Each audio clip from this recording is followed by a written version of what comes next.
निवर्तते यततो यपि कौन्तेय पुरुषस्य विपश्चितः इंद्रियाणि प्रमाथीनि हरन्ति प्रसभं मनः तानि सर्वाणि संयम्य युक्त आसीत् मत्परः वशे हि यस्येन्द्रियाणि तस्य प्रज्ञा प्रतिष्ठिता तानि सर्वाणि संयम्य युक्त आसीत् मत्परः वशे हि यस्येन्द्रियाणि तस्य प्रज्ञा प्रतिष्ठिता।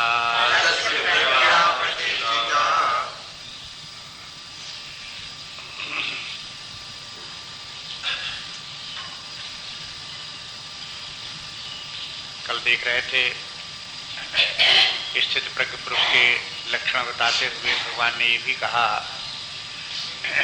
कि अपनी इंद्रियों को ऊपर नियंत्रण रखो। जो अपने इंद्रियों को ऊपर नियंत्रण रख सकता है वो स्थित प्रज्ञ है। यदि इंद्रियों पर नियंत्रण नहीं है तो फिर बुद्धि डामाडोल है, विचलित है, चंचल है, अस्थिर है। इसलिए अभ्यास डालो, धीरे धीरे करके इंद्रियों पर नियंत्रण करो। इंद्रियों में 5 ज्ञानेंद्रियां, बाह्य इंद्रियां, 5 कर्मेंद्रियां हैं और 11वां मन है। इन सबको इंद्रियां ही समझो और इन सबके ऊपर नियंत्रण रखो। मन सहित 10 ज्ञानेंद्रियां, कर्मेंद्रियां, इन सबके ऊपर नियंत्रण रखने का अभ्यास डालो। सावधान रहें सब तरफ ध्यान का। कहीं ऐसा नहीं है कि केवल एक ही इंद्रिय के ऊपर नियंत्रण, 2 इंद्रियों पर नियंत्रण हुआ तो मान लिया कि नियंत्रण हो गया। तीसरे अध्याय में भगवान बताएंगे ये जो कामना इंद्रियों में बैठी हुई है, मन में बैठी हुई है, बुद्धि में बैठी हुई है, ये जगह जगह कामना अपना स्थान बदलती रहती है। एक स्थान से इस कामना को भगाओ तो दूसरे स्थान पर पहुंच जाती है, दूसरे स्थान से भगाओ तो दूसरे स्थान पर पहुंच जाती है। आपने एक इंद्रिय से कामना का त्याग कर दिया और वो इंद्रिय आपके बस में हो गई तो ठीक है, वो इंद्रिय बस में हो गई। मानो आपने उस कामना के जो 11 किले हैं उनमें से एक आपने जीत भी लिया तो अभी 10 किले तो उसके पास हैं, वो किसी दूसरे किले में वास करेंगे। इसलिए एक एक इंद्रिय को, उनको सबको देखो, मन को भी देखो, इनमें सब में कामनाओं का वास है। उन सब कामनाओं को वहां से निकालो, समाप्त करो। कामनाओं के न होने पर इंद्रियां संयमित है। जब तक कामना है तो कामना इंद्रियों को चंचल बनाए रखती है। अब यहाँ पर एक बात जो है कल भी बताई थी, संक्षेप में फिर ध्यान दें। बात ये बार बार ध्यान उसी तरफ व्यक्ति का जाता है। तर्क उत्पन्न होता है बुद्धि में कि ये इंद्रियों के विषय किस लिए हैं, इनका उपभोग क्यों न किया जाए, इनके उपभोग के लिए मनाही क्यों की जा रही है। तो इसमें एक विवेक रखना पड़ता है कि इंद्रियों के विषयों को विषय कब कहते हैं और कब उनको विषय नहीं कहते हैं। कौन से विषयों में कामना होती है तब वो काम में विषय होते हैं, और कौन से विषय ऐसे हैं जिनमें की कामना नहीं होती तो वो भी विषय, इंद्रियों के विषय वो भी हैं, लेकिन वो निष्काम है। निष्काम विषय व्यक्ति के लिए दुखदायी नहीं है। शास्त्र उनके छोड़ने के लिए भी नहीं कहता। केवल जो विषय काम्य विषय हैं उन्हीं को त्यागने के लिए कहता है। अब काम्य विषय कौन से हैं? जो केवल इंद्रियों को ही सुखदायी है। ऐसा लगता है कि ये विषय इंद्रियों को सुख देने वाले हैं। ऐसे विषयों को काम्य विषय कहते हैं और यह विषय त्याज्य है। ऐसे विषयों की कामना भी त्याज्य है और ऐसे विषयों का भोग भी त्याज्य है। दोनों बातों में देखो अंतर कर लो। एक तो विषयों की कामना त्याज्य है और दूसरे वो विषय प्राप्त होते हैं तो सुख बुद्धि से उनका भोग भी त्याज्य है। अब फिर देखो कि दो प्रकार के जो विषय हुए, तो जो पहले प्रकार के विषय बताए निष्काम विषय हैं वो जीवन धारण करने के लिए उपयोगी हैं और उनका प्रयोग व्यक्ति जो है वो चाहे संसारी व्यक्ति हो, चाहे ज्ञानी व्यक्ति हो, चाहे योगी व्यक्ति हो, चाहे सिद्ध पुरुष हो, चाहे परमात्मा भाव में स्थित हो, चाहे जीवन मुक्त हो, उनको उन विषयों का उपयोग करना पड़ता है। उपभोग नहीं करता है, उपयोग करता है। व्यक्ति को आंखें खोल करके तो देखना सारी जिंदगी पड़ता है, चाहे ज्ञानी हो चाहे ज्ञानी हो। सड़क पर चलेगा तो ऊंचा नीचा गड्ढा देख करके चलेगा, उसमें ऐसा नहीं है कि कहीं टक्कर मार ले, आंखें बंद करके चले।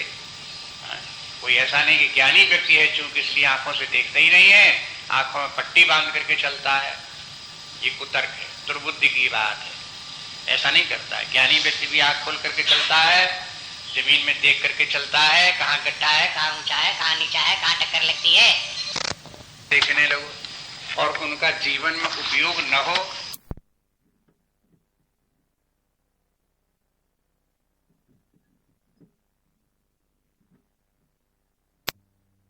केवल नेत्रों को सुख लग रहा हो, हाँ?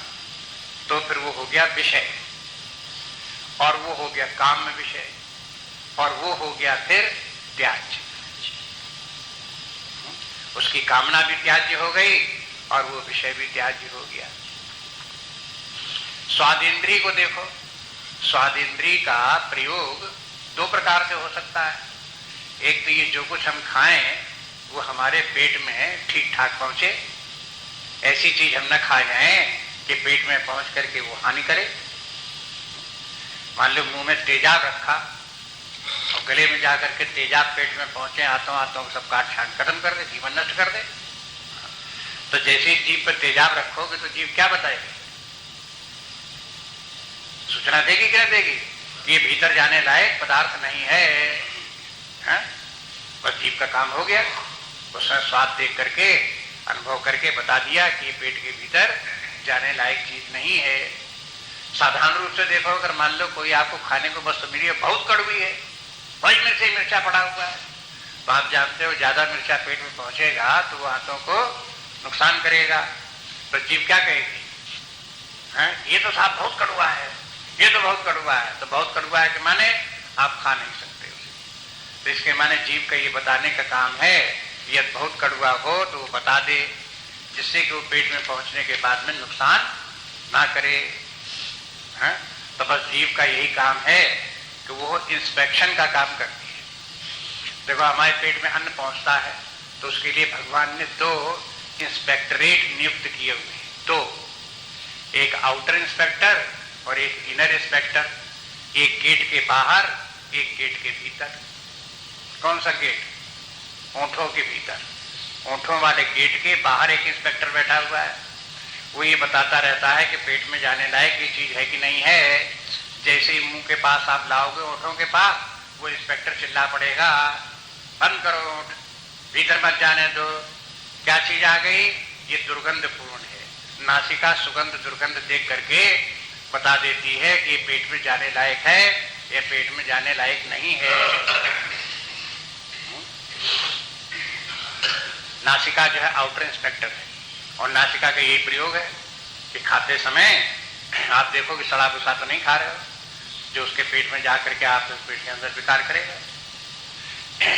जब सड़ा भूसा होता है तो उसमें फिर दुर्गंध आने लगती है और वो फिर मुंह में धरने लायक नहीं रहता, नासिका ही बता देती है।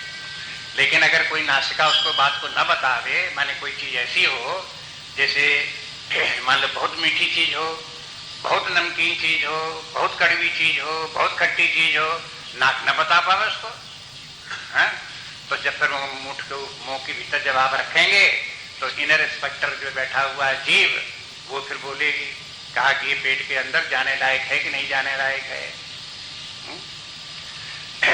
तो अगर आप न जाने लायक हो तो भीतर मत जाने दो, जबरदस्ती करके मत खाओ। लेकिन कभी कभी व्यक्ति इन बातों की उपेक्षा करता है, नासिका की बात को भी नहीं मानता, जिह्वा की बात को भी नहीं मानता और खा जाता है, तो खाने में पेट में पहुंच करके नुकसान करता है। कभी कभी व्यक्ति अभ्यास डाल लेता है, दुर्गंधपूर्ण चीज खाने का धीरे धीरे अभ्यास डाल लिया। पहले तो दुर्गंधपूर्ण लगती है, लेकिन थोड़ा थोड़ा खाते रहे खाते रहे अभ्यास पड़ गया। ऐसी जीव में भी जैसे कड़वी चीज ज्यादा नहीं खानी चाहिए, लेकिन खाते खाते अभ्यास डाल लिया, थोड़ा और नमक, थोड़ा और मिर्चा बढ़ाया, थोड़ा और मिर्च बढ़ाया, थोड़ा और मसाला बढ़ाया, थोड़ा और मसाला बढ़ाया, बढ़ाते चले गए तो जीव को आदत पड़ गई कि उतना पास करने की। वो जान गई कि इतना तो हमको भीतर जाने के लिए पास करना ही पड़ेगा। ज्यादा मिर्च हो गया तो भी उसे पास करना पड़ता है, कदा अच्छा जाओ। अब इस प्रकार की स्थिति भी हो जाती है। लेकिन प्रारंभ में जब तक ये आदतें नहीं पड़ती तब तक जीव, नासिका ये सब सही सही बताते हैं। इसी प्रकार से ये तो एक उदाहरण बताया। अब कोई सब पूरी गाथा आपको हर इंद्रिय की बताते रहें, इसी प्रकार से नेत्र की बतावें, त्वच की बतावें, इसी प्रकार से कर्ण इंद्रिय की बतावें, तो बताने की आवश्यकता नहीं। आप इसी आधार पर, इसी उदाहरण के द्वारा समस्त इंद्रियों की बात को आप जान लें कि ये सब इंद्रियां किसी जैसे खाने की है, जीवन जीने के लिए है, सब इनकी आवश्यकता है। शरीर में त्वचा सारे शरीर में है, तो त्वचा ये बताने के लिए है कि देखो ज्यादा गर्मी होगी तो शरीर उसको सहन नहीं कर पाएगा, भीतर शरीर के अंदर ऐसी प्रक्रियाएं होंगी जिसके के कारण से शरीर में टूट फूट होगी। शरीर अगर ज्यादा सर्दी है तो त्वचा इंद्रिय ये बताएगी कि शरीर के भीतर अगर ये सर्दी इस प्रकार की पहुंचती रही तो खून जम जाएगा और दूसरे पेट के हाजमा इत्यादि खराब होंगे, लंग्स खराब होंगे। ये सब बताने के लिए, सूचना देने के लिए गर्मी सर्दी की इंद्रिय जो ये है त्वचा इंद्रिय है, तो त्वचा इंद्रिय की बात को सुनो, अपने आप को गर्मी से बचाओ, अपने आप से सर्दी से बचाओ।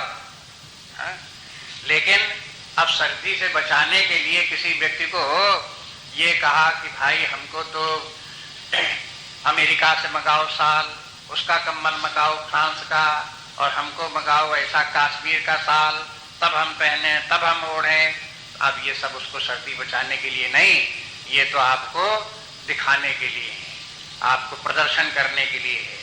रंग बिरंगे तरह तरह के कपड़े, तरह तरह के और उस प्रकार के ऊपर दिखावटी बातें, चीजें, वस्त्र बहुत से जिनके की पहनने में तकलीफ हो, कष्ट भी हो, लेकिन तो भी अच्छे लग रहे हैं इसलिए पहन रहे हैं तकलीफ उठा करके। ये सब का सब जो है वो शास्त्र विरुद्ध बात है। विचार करके भी देखेंगे तो इनकी उपयोगिता नहीं है।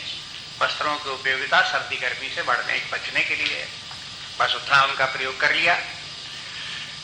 ऊपर से दिखावटी बातें जितनी भी हैं उसमें, या इंद्रियों को सुख देने वाली जितनी बातें हैं, वे सब के सब जो है वो हे हैं, त्याज्य हैं, और वो दुखदायी भी हैं, उनका परिणाम भी खराब है। आपको जैसे स्वाद के लिए बात बता दी, स्वाद के कारण से अगर कोई व्यक्ति खा जाए ज्यादा और ऐसी चीज खा जाए पेट में पहुंच जाए तो पेट में नुकसान करे, बीमारी पैदा करे। तो ये जो स्वाद के लिए खाया जाएगा, बीमारी का डर रहता है उसके कारण से। तो ये स्वाद जो है वो लगता, स्वाद खाते समय अच्छा लगेगा, नासिका में भी सुगंधित। अब नासिका ये जहां रहो तो देखो नासिका आपकी बता देगी कहीं दुर्गंध आ रही, सफाई करो। आपने कपड़े पहने, कपड़ों में दुर्गंध आने लगी है तो कपड़ों को धो, नासिका बता देगी। शरीर में दुर्गंध आने लगी है तो नहाओ, साफ करो शरीर को, इसलिए नासिका है, बता देगी दुर्गंध। और ठीक गंध आ रही, दुर्गंध नहीं आ रही है, ठीक गंध आ रही, सुगंध आ रही है, तो फिर ठीक है, फिर उसके लिए स्वास्थ्यजन्य है, वो आपको लिए हानिकारक नहीं होगा। लेकिन हम नासिका इसलिए नहीं है कि सुगंधित पदार्थों को ढूंढ ढूंढ करके बाजार से खोज खोज करके लाओ और बार बार इस नाक में लगाओ, इस नाक सुंग रहे उसको बार बार इस प्रकार के यहाँ लगाए, कपड़ों में लगाए, यहाँ लगाए। ये सब जो है ये नाटक, ये व्यक्ति के लिए हानिकारक है। ये बहुत से सुगंधित जो इत्र तेल इत्यादि हैं, ये नासिका में सुगंधित जरूर लगते हैं, लेकिन ये है स्वास्थ्य के लिए हानिकारक भी होते हैं। इस प्रकार से देखो अनुभवी लोग जो हैं डॉक्टर्स लोग हैं ये बताते हैं कि कोई सदा ही एलर्जी हो जाए और चीजें हो जाए, कई प्रकार के रोग उसमें उत्पन्न होते हैं, इसलिए इनसे सावधान रहना चाहिए। जितने भी इंद्रिय भोग हैं ये शारीरिक रोग उत्पन्न करने वाले हैं और मानसिक रोग उत्पन्न करने वाले हैं और इंद्रियों के तेज को क्षीण करने वाले हैं, व्यक्ति को बुद्धि को बहिर्मुखी बनाने वाले हैं, मन बुद्धि को चंचल बनाने वाले हैं और जीवन में संघर्ष उत्पन्न करने वाले हैं, अशांति उत्पन्न करने वाले हैं। इसलिए इन सभी दोषों को देख करके जो इंद्रिय भोग हैं उनकी बात कहते हैं। केवल वो जो कि इन शरीर को, जीवन को, यात्रा को चलाने के लिए, ठीक ठीक जीवन यात्रा को चलाने के लिए जिनकी की आवश्यकता है उनको इंद्रिय भोग नहीं कहते हैं। इसलिए जितना विवेक रखो, कहाँ वो विषय इंद्रिय भोग बन गए और कहाँ वो विषय जो है वो जीवन के लिए उपयोगी हैं, जीवन धारण के लिए उपयोगी हैं। अब ऐसा तो नहीं कि कोई ज्ञानी व्यक्ति हो गए हैं वो खाते ही नहीं थे, पानी ही नहीं पीते थे, ऐसा कोई है ज्ञानी व्यक्ति जो खाता ही नहीं था, पानी ही नहीं पीता था? क्योंकि ये तो सब विषय हैं स्वाद इंद्रिय के, इसलिए कैसे खा लें, कैसे पी लें, ऐसा कोई मिला? इतिहास इतने पढ़ा, लोगों को सुना, कोई नहीं इस प्रकार का। सब खाते हैं, सब पीते हैं, तो फिर वो विषय है कि नहीं है? उन ज्ञानी पुरुषों का वो जो खाना पीना जो जिन वस्तुओं का वे विषय इंद्रिय भोग नहीं है। बस अगर इतना विवेक नहीं कर सके तो फिर जो है इंद्रियों का निग्रह, इंद्रिय भोगों का त्याग, उनकी आसक्ति आप छोड़ नहीं सकेंगे। बुद्धि कोई ना कोई बहाना बनाती रहेगी, अरे ये तो सब बातें ऐसी हैं, ये तो लोगों को तकलीफ देने के लिए हैं, परेशान करने के लिए हैं, पता नहीं किस लिए इस प्रकार की बातें कहती, ये हमसे नहीं होगा, ये कैसे होगा, ये तो बेकार बातें, ऐसे बुद्धि बोलती रहेगी और आप जहां के तहां उसी गड्ढे में आप पड़े रहो।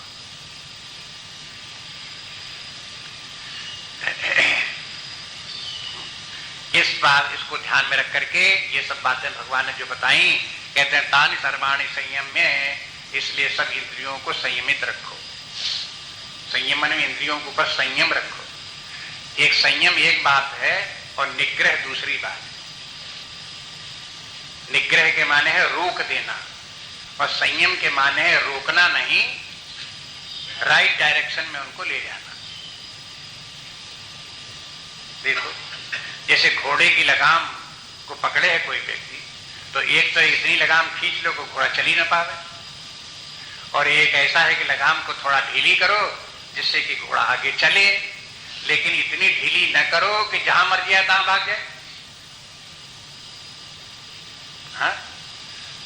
तो ये जो लगाम, ऐसे कहते हैं कि घोड़े की लगाम कसे रहो, कसे रहो कि माने पकड़े रहो, और इतनी कसे रहो कि वो इधर उधर सड़क के इधर उधर हरी घास जहां देखे वहां भाग न जाए, मनमानी न चले, जिधर हम चलाना चाहें उसी तरफ चले। इसलिए हमारे जीवन का लक्ष्य है परमात्मा की प्राप्ति, पूर्णता की प्राप्ति। अब इंद्रियों को कसे रहो, उस दिशा में चलें, जीवन चल रहा है तब तक इंद्रियों को प्रयोग में लाते रहो, लेकिन जब इंद्रियां विषयों की तरफ जाने लगे तब इनको उधर की तरफ से रोक लो, उधर मत जाने दो। इतना नियंत्रण बुद्धि के द्वारा रखो, यानी बुद्धि के हाथ में मन की लगाम जब रहे तब इंद्रियों के घोड़े ठीक ठिकान चले। बुद्धि जहां ढीली पड़ गई, बुद्धि जहां सो गई, तहां मन लगाम छूट गई और फिर घोड़े इधर उधर जहां तहां इधर उधर जहां मर्जी आएगी वहां भागने लगेंगे। इसलिए अभ्यास करके धीरे धीरे करके संयम पूर्वक इस प्रकार से इंद्रियों का निग्रह करो। तान सर्वाणि संयम्य, तो ये पहले तपस्या करो, इंद्रिय निग्रह की तपस्या। जब इंद्रिय निग्रह रूपी तपस्या ये करोगे तब तुम निष्काम कर्मयोग कर सकोगे, नहीं तो निष्काम कर्मयोग भी नहीं होगा। निष्काम कर्मयोग का यही तो सार तत्व है, यही तो प्राण है। अगर आप इंद्रिय निग्रह नहीं कर सके और इंद्रिय भोगों में आसक्ति बनी रही तो निष्काम कर्मयोग नाम की कोई वस्तु नहीं है। फिर तो सब काम आपके सकाम हो गए। इंद्रिय भोगों की कामना और उन कामना से प्रेरित होकर के आपके कर्म होने लगेंगे। इसलिए पहले तो इंद्रियों का निग्रह करो और उसके बाद निष्काम कर्मयोग करो, और निष्काम कर्मयोग करके क्या होगा, फिर धीरे धीरे करके मन जो है और अपने आप की वासनाएं बदलेंगी, स्वभाव बदलेगा। निष्काम कर्म योग कोई एक दिन के लिए थोड़ा होता है कि कभी महीने 2 महीने साल 6 महीने में एक दिन निष्काम कर्म कर दिया घंटे भर और छुट्टी हो गई, ऐसे थोड़ी है। निष्काम कर्म तो दिन रात करते ही रहो, लगातार महीनों महीनों वर्षों वर्षों करते रहो, तो उस निष्काम कर्मयोग के परिणाम स्वरूप रजोगुण दूर हो जाएगा, सत्वगुण की वृद्धि हो जाएगी। तो जो रजोगुण कामनाएं उत्पन्न करता है और जो व्यक्तियों को विषयों में ले जाता है, वो रजोगुण समाप्त हो जाने तो वो दब जाए, उसके स्थान पर सत्वगुण व्यक्ति में आ जाए। ये है स्वभाव बदलने के लिए निष्काम कर्मयोग। नेचर ही व्यक्ति की बदल जाए,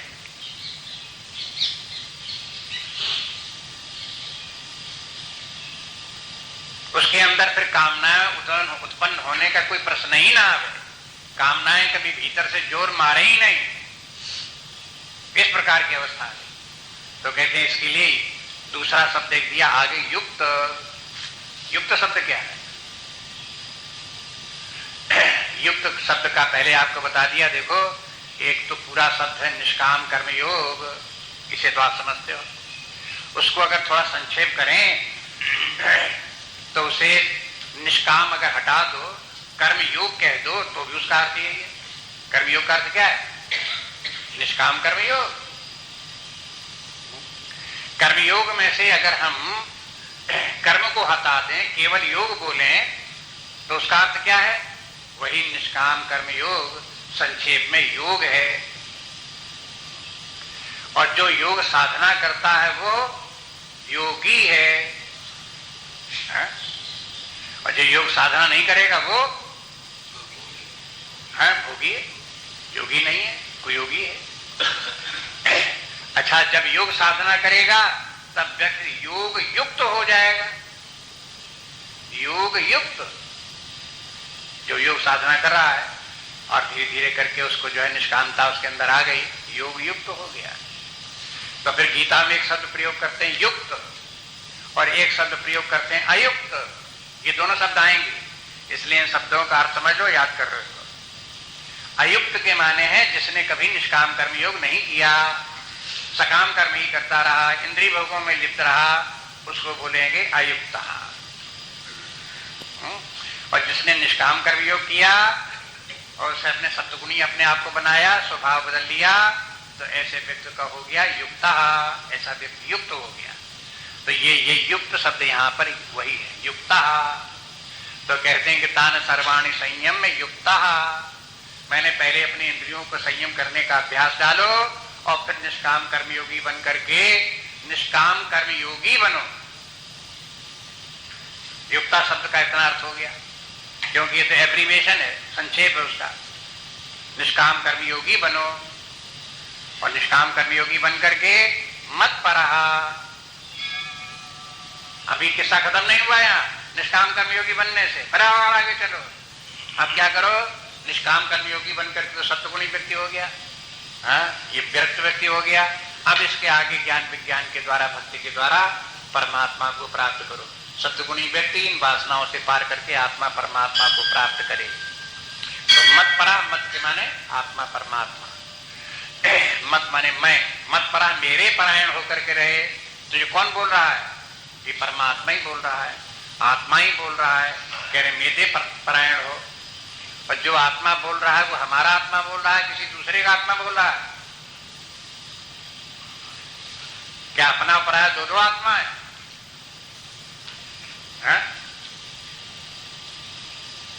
तो चाहे तो ये को भगवान कृष्ण कह रहे हैं मेरे आत्मा में, मेरे भाव में आकर के स्थित हो। और अगर आपको ये पता है कि जो उनका जो आत्मा है वो तो सबका आत्मा है, वो तो हमारा आत्मा भी है, वो तो हम भी हैं, तो फिर मत परा के माने अपने आत्म स्वरूप में स्थित रहो। अगर ज्ञानी हो तो अपने आत्म स्वरूप में स्थित रहो। अगर भक्त हो तो परमात्मा के चरणों में अपने मन चित्त को लगाए रहो। बात एक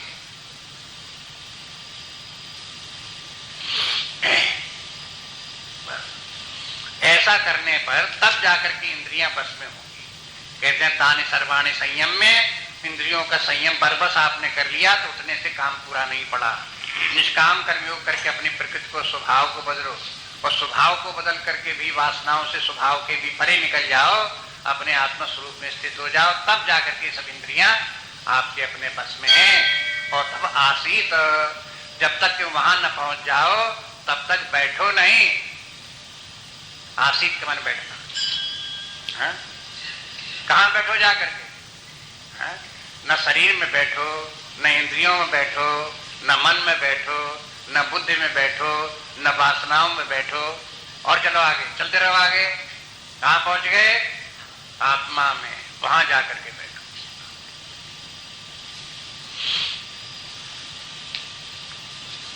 अर्जुन ने पूछा कि ये स्थित प्रज्ञ व्यक्ति कैसे बैठता है? कि मासीत, देखो कहां बैठता है और क्या ठाट से बैठता है। सारे विश्व का स्वामी बन करके, सबका संचालक नियंत्रक बन करके, सर्वाधार बन करके, अनादि अनंत होकर के नित्य विद्यमान रहते हुए बैठता है। वहां पहुंच करके फिर चंचलता समाप्त, विक्षेप समाप्त, सारे द्वंद्व समाप्त हो गए। इसलिए बसे ही यश इंद्रियाणी, इसलिए जिसने अपनी इंद्रियों को इस प्रकार से अपने बस कर लिया, तीनों बातों में, तीनों स्तर पर इंद्रियों को बस में कर लिया, निष्काम कर्मयोग के द्वारा अपनी वासनाओं को भी क्षीण कर लिया, आत्मभाव में स्थित होकर के अज्ञान से भी निवृत्त हो गया। ऐसी जब इंद्रियों के बस में हो गया तो माने जो आत्मस्थित है उनकी इंद्रियां सहज ही बस में है। उनकी इंद्रियों के विवश होना, चंचल होने का कोई कारण ही नहीं है। इसलिए कहा कि बसे ही यस्य इंद्रियाणी तस्य प्रज्ञा प्रतिष्ठिता। ऐसे व्यक्ति की प्रज्ञा प्रतिष्ठित है, माने वो व्यक्ति स्थित प्रज्ञ है। अब उसकी बुद्धि ठीक ठिकाने पहुंच गई, जहां उसकी पहुंचनी चाहिए, जहां स्थित होनी चाहिए, जहां रहनी चाहिए, वहां अब पहुंच गई।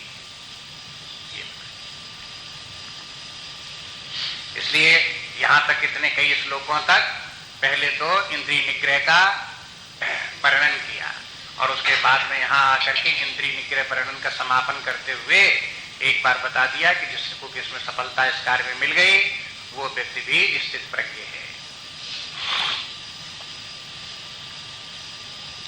अब देखिए आगे, अब भगवान कहते हैं कि इस स्थित प्रज्ञ की अवस्था में व्यक्ति को टिकने के लिए, पहुंचने के लिए रास्ते में 8 बाधाएं पड़ती हैं,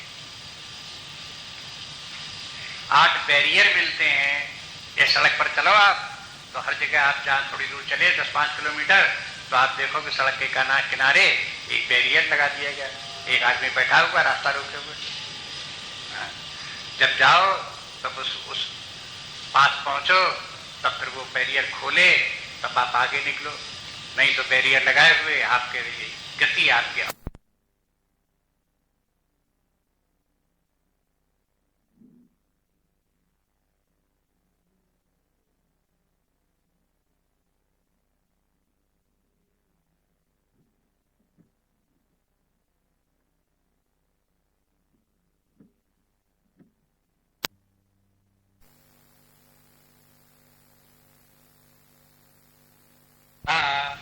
यदि क्रोध करता है तो भी स्थित प्रज्ञ नहीं हो सकता।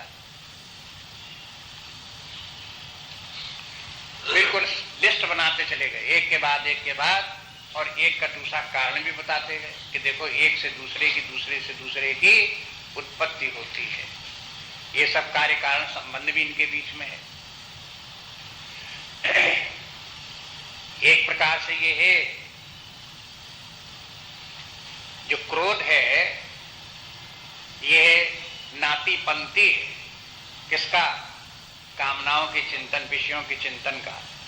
विषयों का चिंतन जो है दादा पर दादा है, उससे पैदा हो गई आसक्ति, आसक्ति से पैदा हो गया काम, काम से पैदा हो गया क्रोध है? तो देखो ये वंश परंपरा है? क्रोध का बाबा दादा कौन? ढूंढो देखो इसमें है? और फिर इसमें पुस्तकों में लिखा, अच्छा अच्छा मत देखो, अपने भीतर भी रियलाइज करो कहीं ऐसा है कि नहीं है। अगर आपको अपने भीतर मिल जाए तो शास्त्र प्रमाणित हो गया। आप देखो कि शास्त्र का ज्ञान तभी तक ज्ञान है और उसको समझने की जरूरत पड़ती है जब तक कि अनुभव गम्य न हो।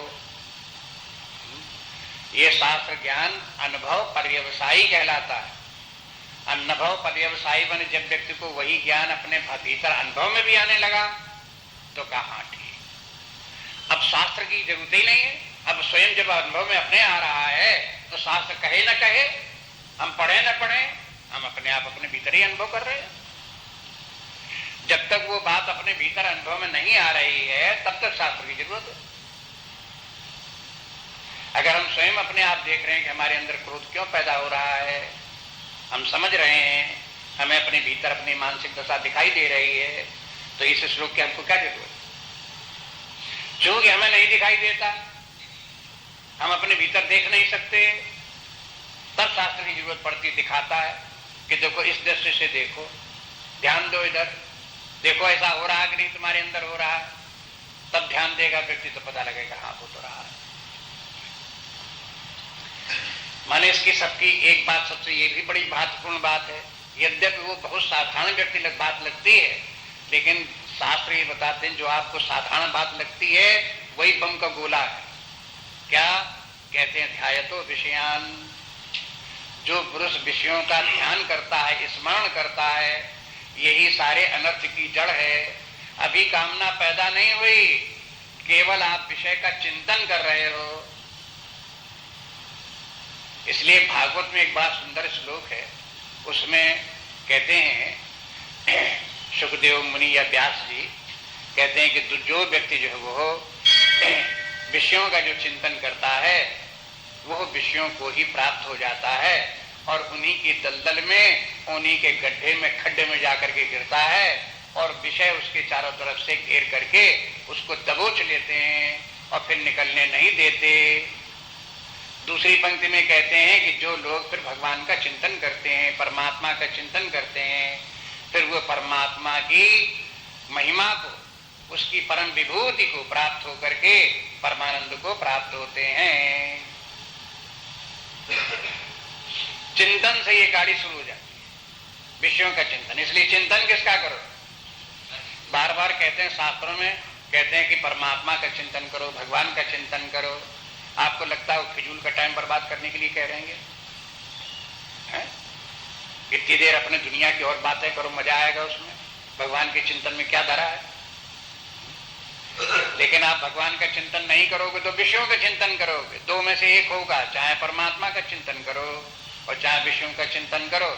विषयों का चिंतन करने वाला आगे बढ़ते हुए गड्ढे में गिरता है और आगे गड्ढा दिखा देंगे, आपको दिखाई देने लगे गड्ढा कितना भयंकर है और कैसे उस गड्ढे में गिर करके विनाश कैसे होता है। अगर आप विषयों का चिंतन न करो, दूसरी तरफ चिंतन करो आत्मा का, परमात्मा का, तो आप धीरे धीरे विकास क्रम ऊपर चढ़ते चले जाओगे। क्रम क्रम से श्रेष्ठता प्राप्त होती जाएगी, महानता प्राप्त होती जाएगी, पशुता से मनुष्यता प्राप्त हो जाएगी, मनुष्यता से देवत्व प्राप्त हो जाएगा, देवत्व से नित्य देवत्व प्राप्त हो जाएगा, ईश्वरत्व प्राप्त हो जाएगा, ब्रह्मत्व प्राप्त हो जाएगी। चढ़ाई है, चलते जाओ, ब्रह्मत्व तक प्राप्त कर दो। मनुष्य बनो, तपस्वी बनो, योगी बनो, मुनि बनो, ऋषि बनो, ब्रह्म बनो, ये व्यक्ति की ऊंचाइयों का क्रम है।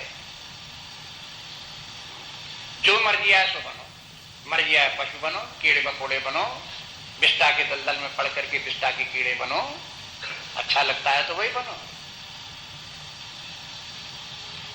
लेकिन विचार करो कौन रास्ता सही रास्ता अपना है, जीवन में अपना कल्याण कहाँ है। इसलिए यहां से प्रारंभ कहां से होता है? वहां चिंतन से प्रारंभ होता है। देखो चिंतन की महिमा कितनी है, विचार की महिमा कितनी है। जो विषय अभी प्राप्त नहीं हुए, केवल आप अप्राप्त विषयों का श्रवण मात्र से आपने उनको जान लिया और आप उनका चिंतन कर रहे हो, बस यहीं से प्रारंभ हो गया। परमात्मा को भी आपने देखा नहीं, लेकिन आप परमात्मा का चिंतन कर रहे हो। ये चिंतन ही व्यक्ति के लिए लगता है साधारण सी बात है, लेकिन सबसे बड़ी बात यही है, सबसे बड़ी महत्वपूर्ण बात है। चिंतन करते समय आप सेलेक्ट करो कि आपके मन बुद्धि कहाँ रमण कर रहे हैं, क्या चिंतन कर रहे हैं।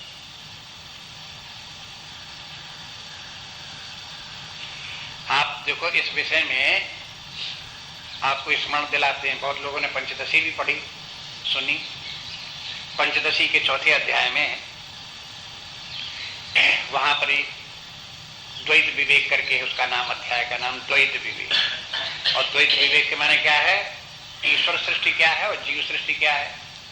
तो ईश्वर सृष्टि तो कम, उसमें जीव सृष्टि का ही वर्णन ज्यादा है। और जीव सृष्टि के माने क्या है, जीव ने जो अपनी कल्पना के द्वारा अपने संसार को रच रखा है उसका विस्तार सहित वर्णन है। ये संसार क्या है, जीव ने कैसे रचा है, उसमें फिर बताते हैं कि जो जीव की जो ये रचना है, ये रचना दो प्रकार की है, एक शास्त्रीय दूसरी अशास्त्रीय। जीव जो है अशास्त्रीय रचना करता रहता है और समस्याओं में पड़ता है, बंधन में पड़ता है। और शास्त्रीय जो रचना है जीव की, वो उसको जीव का उद्धार कराती है। अब शास्त्रीय अशास्त्रीय क्या हम विस्तार नहीं करेंगे, जिसको देखना हो पंचदशी में देख लेना।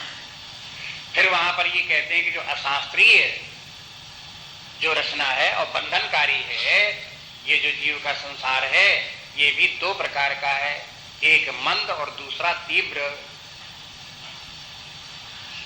तीव्र क्या है, ये जो विषयों की कामना है और विषयों की प्राप्ति है, उनके लिए कर्म है, और विषयों का प्राप्त होना और फिर उनका भोग में इंडल्ज होना, ये है तीव्र जीव की अशास्त्रीय रचना है।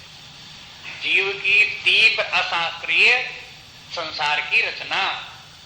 देखो कितना विभाजन करते चले गए, विवेक करते गए तो आगे फिर उसका विभाजन होता गया, शाखाएं प्रशाखाएं निकलती सिखाई दिखाई देती गई, साफ साफ समझ में आने लगता है। और दूसरी कहते हैं एक जिस तीव्र है और दूसरा मंद है। एक मंद अशास्त्रीय जीव की रचना। जहां मंद का वर्णन किया तो वहां पूछा कि भाई ये मंद जीव की कौन सी रचना है ये, तो कहते हैं ये है मनोराज्य, इसका नाम है मनोराज्य।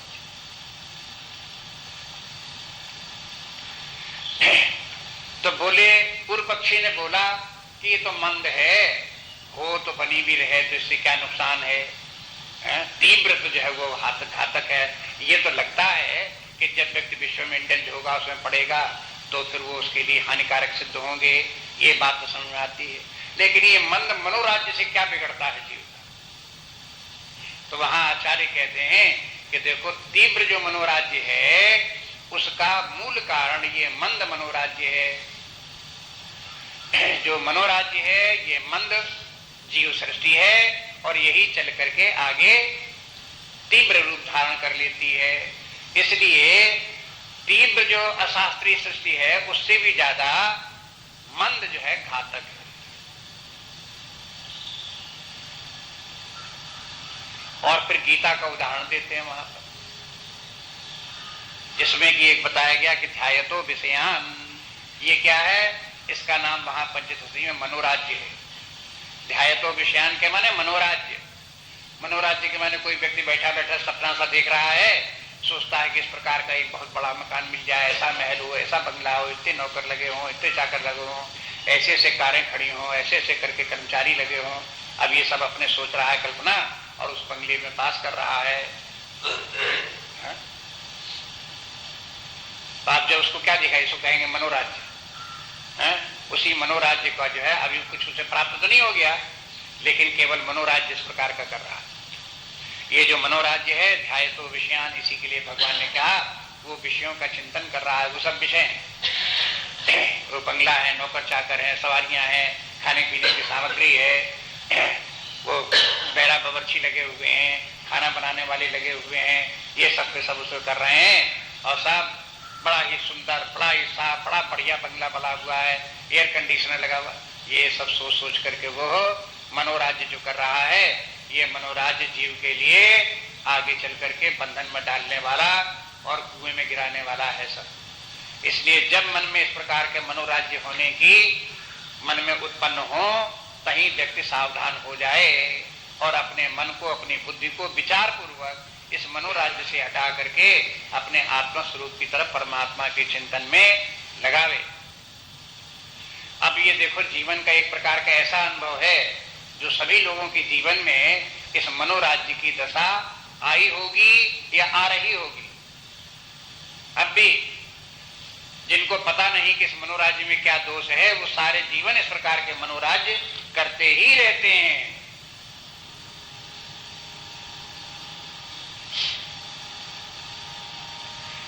इसलिए भगवान ने कहा कि देखो इससे सावधान रहो। ध्याय तो विषयान, उसके बाद में क्या हुआ, कहते हैं ऐसे ऐसे संगस देशुपजायते, फिर जिन विषयों का वो इस प्रकार से चिंतन करता है उनमें उसकी आसक्ति हो जाती है। संगाह बने आसक्ति, अटैचमेंट। मन उन्हीं वस्तुओं से, पहले आप एक शब्द आ चुका है जो भगवान इसको जो स्थित प्रज्ञ शुरू हुआ उसके पहले बोल चुके कि देखो जो आपने सुना है और जो नहीं सुना है उन सब में आसक्ति हो जाती है।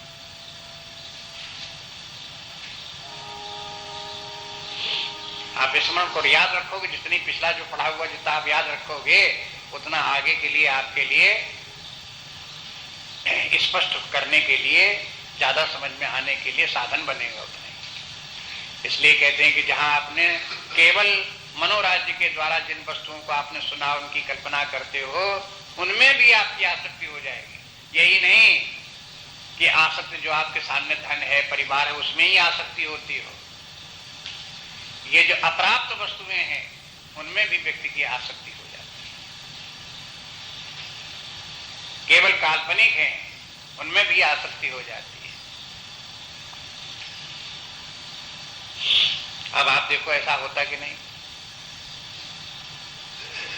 जिनके पास पैसा नहीं, निर्धन है, वो धन की कल्पना करते हैं, मनोराज्य करते हैं, ऐसा धन हो जाए, ऐसा धन हो जाए, और उतने भारी धन में उनकी आसक्ति हो जाती है। अप्राप्त धन में आसक्ति हो जाती है। ज्यादा स्पष्ट रूप से उदाहरण देखो तो देखो, मान लो किसी का विवाह हुआ लेकिन पुत्र की प्राप्ति नहीं हुई, तो फिर पुत्र प्राप्त होना चाहिए, अभी पुत्र हुआ नहीं है, अप्राप्त पुत्र में आसक्ति है।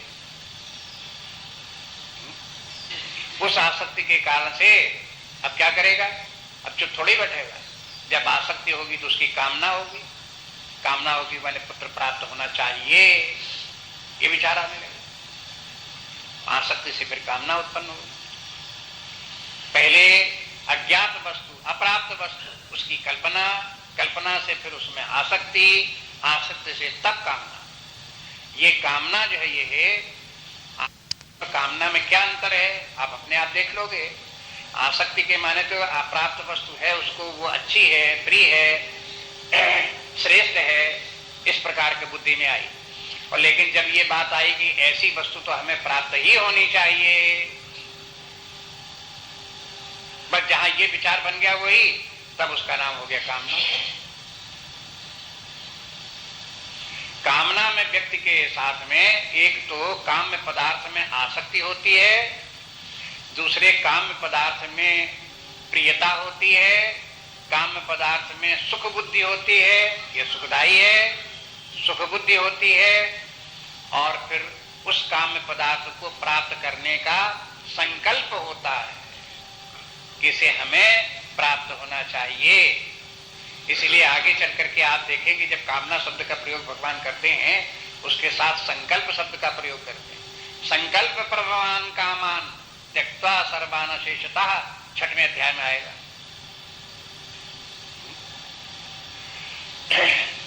तो ये जो कामनाएं हुई संकल्प से उत्पन्न होने वाली कामनाएं, तो इन कामना को कामना कहते हैं, और यही कामना त्याज्य है। तो उनको पहले तो उनकी जो मनोराज्य है, उनका अप्राप्त वस्तुओं का, विषयों का चिंतन जो है वो त्याज्य है। फिर उनमें वस्तुओं में जो अप्राप्त वस्तुएं हैं उनमें जो आसक्ति है, उस आसक्ति का त्याग, और फिर तीसरी बात ये कि अगर उनमें कामना उत्पन्न होती है तो उस कामना का त्याग। ये त्याग करते जाते हैं अगर इनका, तो इसके माने हमारी आध्यात्म यात्रा आगे बढ़ती जाती है। अगर हम इनका त्याग नहीं कर पाते हैं तो हम कहाँ के जहां के तहां हैं, वहीं डेड स्टॉप, गाड़ी खड़ी। अगर आप मनोराज्य नहीं छोड़ सकते तो इसके माने आध्यात्मिक विकास नहीं कर सकते। आप जहां खड़े हैं वहीं खड़े रहेंगे। अगर आप अप्राप्त वस्तुओं में जो आपकी आसक्ति है उस आसक्ति को नहीं छोड़ सकते तो आप जहां तक पहुंच गए वहीं खड़े हैं। और फिर उन अप्राप्त वस्तुओं की जो कामना है उस कामना का अगर आप कामना को लिए बैठे हैं और उन्हीं के प्राप्त करने में लगे हुए हैं और उनको ढूंढ रहे हैं, उसके लिए संघर्ष कर रहे हैं, जुटे हुए हैं, तो इसके माने हैं आप जो है फिर अध्यात्म विकास नहीं कर पाएंगे। आप उसी संसार जाल में फंसते चले जा रहे हैं।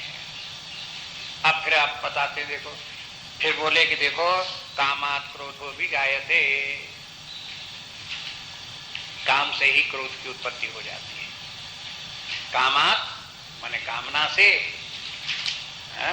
क्रोधो भी क्रोध अभिजायते, जायते माने जन्म लेता है। कामना से ही क्रोध की उत्पत्ति होती है। अगर किसी व्यक्ति को क्रोध आता है तो क्रोध के का बाप कौन? एक बार ऐसे ही जो था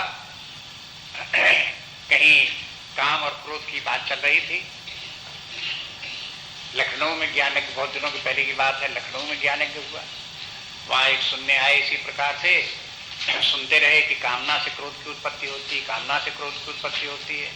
तो अनेक उदाहरण बताए कि देखो इस प्रकार से कामना होती तो ऐसे क्रोध हो जाता है। अगर मान लो आपको रविवार के दिन आपको छुट्टी है, आप उस दिन जो है ऑफिस नहीं गए हो, घर में हो, तो आप पहले से हफ्ते भर से प्लान बना रहे हो।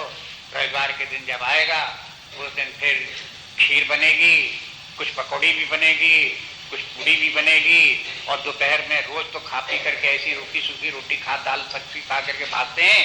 उस दिन खूब आराम से दोपहर में खाएंगे। ये सब बढ़िया खाने के प्लान बना, लेकिन उस दिन कुछ ऐसा हो गया कि घर में जो खाना बनाने वाला था उसकी तबीयत थोड़ा ढीली हो गई, बुखार उखार आ गया, तो उस खाना बनाने का मन नहीं था, खिचड़ी बना करके कर दी। जहां दोपहर हुई खिचड़ी सामने आई कि चलो खा लो, चल करके खाया जा करके खिचड़ी सामने। अब महीने हफ्ते भर से तो सोच रहे थे क्या खाएंगे, और उसका मन में विचार कर रहे थे। खिचड़ी आई, जैसी देखी तो खून जला पड़ा, एकदम से उठा करके खिचड़ी फेंक दी थाली वाली। ये क्या, क्रोध थाली पर आ गया। खाना बनाने पर क्रोध आ गया, बनाने वाले के ऊपर आ गया। तो अब ये क्रोध को देखो, जैसे कामना की पूर्ति नहीं हुई तो क्रोध की उत्पत्ति हो गई। ऐसे उदाहरण देकर के उनको बताया। लेकिन जब वो प्रवचन समाप्त हो गया तो प्रवचन के बीच में तो बोलने नहीं देते। बाद में जब उठे तब वो पास आए, कहने लगे कि हमको तो कोई कामना नहीं, लेकिन क्रोध हमको फिर भी आ जाता है। बिना कामना के भी तो क्रोध आता है। हमने कहा बिना कामना के तो हमने आज तक सुना नहीं क्रोध, और या फिर शास्त्र ही गलती होगा। कामात् जायते क्रोधा, उसमें है कामा संजायते क्रोधा, तो इसके माने हमने समझिए कि ये शास्त्र में भी गलत हो सकता है। हमारी भी अपनी बुद्धि में हमारे कभी नहीं आया कि बिना कामना के भी क्रोध आ सकता है, कि नहीं हमको तो कामना कोई नहीं है लेकिन फिर भी हमें क्रोध आ जाता है। तो क्या कामना नहीं, तो कैसे कामना नहीं, कहाँ क्रोध तुमको आ जाता है? तो उन्होंने बताया कि हमको कोई कामना इसलिए नहीं कि पहले हम फॉरेस्ट रेंजर थे और वहां हमको काफी वेतन मिलता था। हमने अपना मकान भी बनवा लिया, हमारा पुत्र भी है, पत्नी उसकी पुत्र की पुत्र वधू भी है, उसका एक बच्चा भी है। पुत्र की आयु इस समय लगभग 40 वर्ष है। हमको रिटायर होते हुए भी 7-8 साल हो गए। हमको पेंशन मिलती है, हम किसी ऊपर डिपेंड नहीं करते और कहीं नौकरी चाकरी भी नहीं करते। पेंशन से हमारा सब काम चलता है, हमको कोई कामना नहीं है। तो हमने कहा फिर तो परम आनंद में हो गए, फिर क्रोध और राग आ ही नहीं सकता है।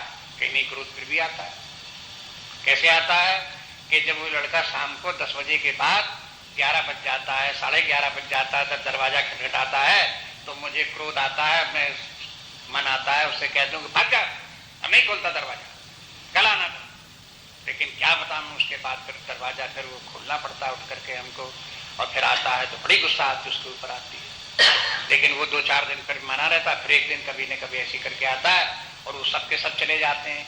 अब वो भी चला जाता है, नहीं पत्नी भी चली जाती है, उसका बच्चा भी चला जाता है, अकेले हम घर पे रह जाते हैं। और उठते वक्त रात में आता है। अगर पत्नी घर में हो तो भाई वो अपने आप उठे खोले। अब हमें क्या जरूरत है 11 बजे उठ करके हम रात में दरवाजा खोले, और हमें जब खोलना पड़ता तो बड़ी गुस्सा आती है।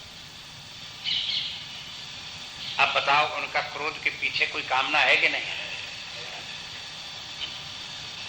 कोई कामना नहीं कि जब खाने की कामना हो तो ही कामना है और कोई कामना कामना नहीं है।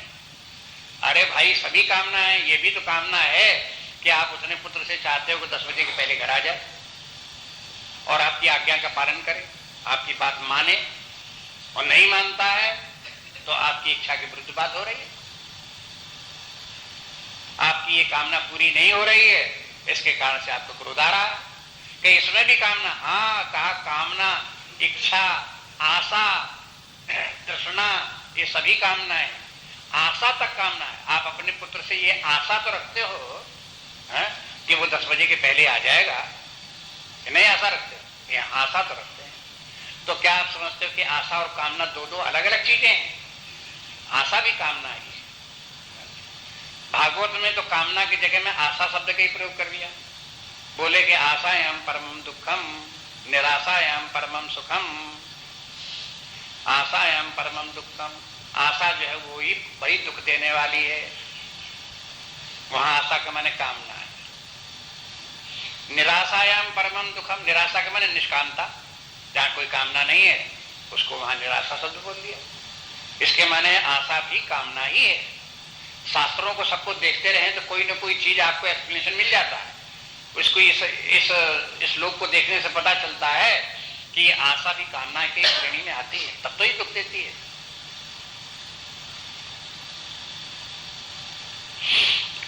इसलिए जो ये बात पक्की समझो कि क्रोध आता है, इसके माने कामना जरूर है।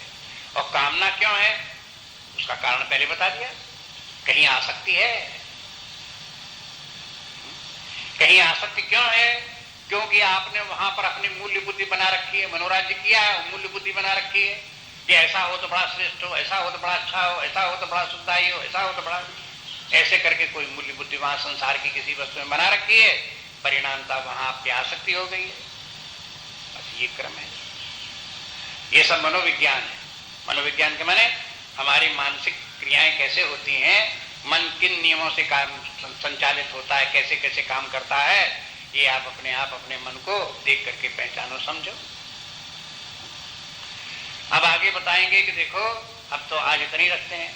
आगे फिर भगवान अगले श्लोक में बताते हैं कि क्रोध कोई बहुत अच्छी चीज थोड़ा है। आप समझो कि क्रोध प्राप्त हो गया तो ये तो हमने बड़े मुश्किल में मिला है। ये तो नाती पंथी जैसे बहुत प्रिय होते हैं, ऐसे बड़ा प्रिय हमको तो क्रोध है। देखो कितने दिन हम मनोराज्य करते रहे, फिर बड़े मुश्किल में अपराध वस्तुओं के प्रति हमको आसक्ति हुई, और फिर उन वस्तुओं को प्राप्त करने की फिर कामना हुई, तब कामना के बाद कहीं क्रोध आया है। तो ऐसा बढ़िया क्रोध को हम कैसे छोड़ बैठे हैं? मुश्किल में तो हमें प्राप्त हुआ है, इसमें नुकसान क्या है? तो आगे बताएंगे कि इसमें नुकसान क्या है, दोष इसका क्या है। श्री